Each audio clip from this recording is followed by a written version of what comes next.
तर 3.5 महिन्यावाला कांदा उगा आपला लसणावानीच झालता, पण गोलाही नव्हती झाली, काय नव्हती. मग त्यांच्याकडून 1 डोस सोडल्यानंतर कांदा तो पूर्ण सगळा 2 नंबर कांदा झाला.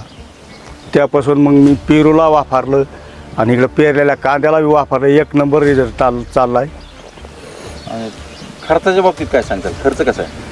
खर्च बी आपले रासायनिक खताचं 10,000 होत असलं तर ह्यांचं 3,500-4 हजाराच्या आतच होतं आहे एकरी. आणि तुम्ही काय सांगताल, कसं आहे म्हणजे उत्पादनं कशी आहेत रामायग्रोटेकची, औषधं कशी येतात? चांगली आहेत औषधं, स्वस्त आहेत का महाग आहेत? स्वस्त आहे.